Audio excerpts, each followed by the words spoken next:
যদি পুলিশ প্রশাসন, আর্মি প্রশাসন যদি তারা নিরাপত্তা না দিতে পারে, আমরা ভবিষ্যতে বাংলাদেশের যুদ্ধ ঘোষণাতে প্রস্তুত হতে যাচ্ছি। এবার যুদ্ধের হুঁশিয়ারি দিলেন এনসিপির মুখ্য সমন্বয়ক নাসির উদ্দিন পাটোয়ারি। গোপালগঞ্জে এনসিপির জুলাই পদযাত্রা কর্মসূচি শেষে ফেরার পথে ছাত্রলীগের হামলা শিকার হয়েছেন দলটির কেন্দ্রীয় নেতারা। ঘটনার পরপরই গোটা এলাকায় পরিস্থিতি উত্তপ্ত হয়ে ওঠে।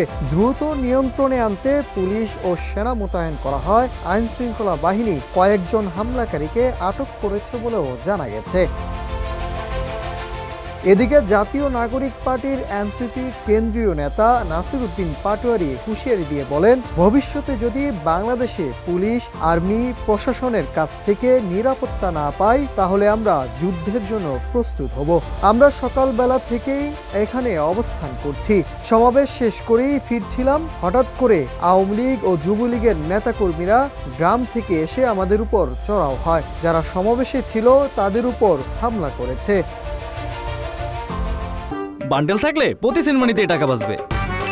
বিকাশ সেনমানি বান্ডেল কিনে জিতুন প্রতি লেনদেনে। তিনি অভিযোগ করে বলেন, সারা বাংলাদেশ থেকে আসা আওয়ামী লীগ, যুবলীগ কর্মীরা এখানেই আশ্রয় নিয়েছে, অথচ পুলিশ ও সেনাবাহিনী পুরোপুরি নিষ্ক্রিয় ছিল। প্রশাসন আগে আশ্বাস দিয়েছিল সব শান্তিপূর্ণ থাকবে, কিন্তু বাস্তবে হয়েছে উল্টোটা। যদি আগে থেকে জানতাম তাহলে আমরা নিজেরাই প্রোটেকশন নিয়ে আসতাম।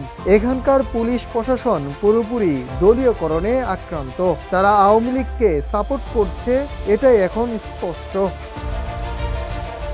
তিনি হুঁশিয়ারি দিয়ে আরো বলেন, ভবিষ্যতে যদি বাংলাদেশে পুলিশ, সেনাবাহিনী, প্রশাসনের কাছ থেকে নিরাপত্তা না পাই, তাহলে আমরা যুদ্ধের জন্য প্রস্তুত হব। এভাবে যদি চলতে থাকে আন্দোলন হবে আরো কঠোর। Nahid Hasan, news desk, Ittefaq.